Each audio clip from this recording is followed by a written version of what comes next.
विधानसभेच्या वेळेस आम्ही सर्वांनी सामुदायिक पक्षाचे राजीनामे दिलेले आहेत, परंतु आजपर्यंत पक्षाने आमचे राजीनामे स्वीकारले असं आम्हाला वाटत नाही. आम्ही कुठल्याही प्रकारचं आम्हाला तसा निरोप आलेला नाही, परंतु आम्ही अनेक वर्ष आदरणीय तटकरे साहेबांच्या सोबत काम करतोय. ते कालही आमचे नेते होते, आजही आमचे नेते आहेत आणि उद्याही आमचे नेते असतील. आम्ही त्यांच्याच बरोबर काम करणार आहोत या पद्धतीने आपल्याला सांगितलं. तुम्हाला योग्य वाटत समजा, आम्हाला आम्ही आधी राजीनामे दिलेले. रायगडची जनता ही शुद्ध जनता आहे. रायगडला संत महंतांची, शूरवीरांची भूमी आहे, क्रांतिकारांची भूमी आहे.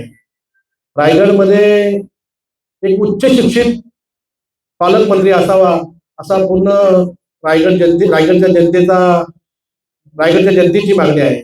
आपल्या सर्वांना माहिती आहे, आदितीताई तटकरे तिसऱ्यांदा मंत्री होत आहेत, तिसऱ्यांदा मंत्री झालेले आहेत, त्या तिसऱ्यांदा आमदार आहेत.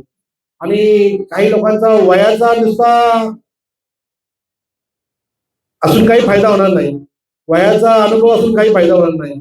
प्रशासनाचा अनुभव पाहिजे.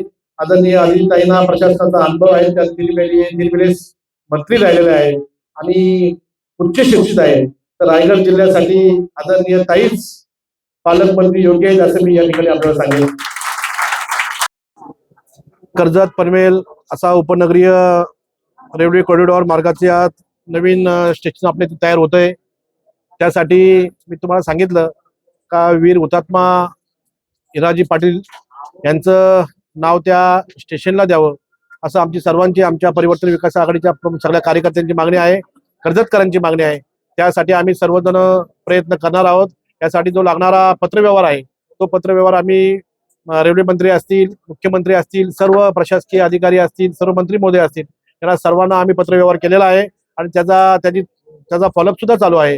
लवकरात लवकर आदरणीय तटकरे साहेब केंद्रामध्ये केंद्रीय मंत्री साहेबांच्या बरोबर मिटिंग घेऊन त्या स्टेशनला हुतात्मा वीर हिराजीबाई पाटील यांचं नाव देण्यासाठी आम्ही सर्वजण प्रयत्न केला तर नक्की नाव मिळेल.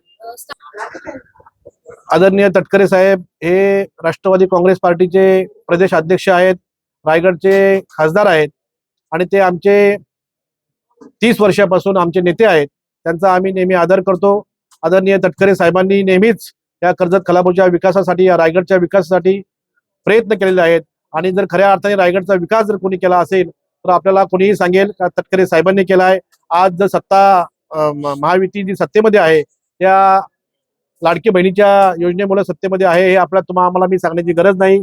ती लाडकी बहिणीची योजना आदरणीय महिला बालकल्याण मंत्री आदितीताई तटकरे यांनी राबवली, त्यामुळे महाराष्ट्रामध्ये घवघवीत यश आलं. आणि जे असे कोणी चुकीच्या माध्यमातून तटकरे साहेबांच्यावर आरोप करत असतील त्यांचा मी जाहीर निषेध करतो. त्यासाठी आम्ही मी तुम्हाला सांगितलं का त्यांनी असं वक्तव्य केलं होतं का छत्रपती संभाजीराजांच्या बाबतीत औरंगजेबाने जे कृत्य केलं ते तरुणाला स्फूर्ती देणारं कृत्य आहे, असं चुकीचा छत्रपती संभाजी महाराजांच्या बाबतीत त्यांनी जे वक्तव्य केले त्यासाठी आम्ही आता पोलीस स्टेशनला जाऊन त्यांच्यावर गुन्हा दाखल होण्यासाठी आम्ही मागणी करणार आहोत. आणि जो चुकीचा इतिहास ते सांगतात त्यांनी चांगला इतिहास वाचावा आणि मगच लोकांसमोर इतिहास मांडावा असं मी या ठिकाणी आपल्या माध्यमातून सांगेन. तुम्हाला तेच सांगतोय, आम्ही आता प्रांत साहेबांना पत्र देऊन त्यांना निलंबन करा, त्यांच्यावर गुन्हा दाखल करा आणि तुमच्या अधिवेशनामध्ये त्यांचा विलंबनाचा प्रस्ताव ठेवा आणि त्यांनाही निलंबित करा अशी आमची मागणी नेहमीच राहील, यापुढेही राहील. आणि त्यांना निलंबन करण्यासाठी जो प्रयत्न आम्हाला करावा लागेल तो आम्ही करणार आहोत.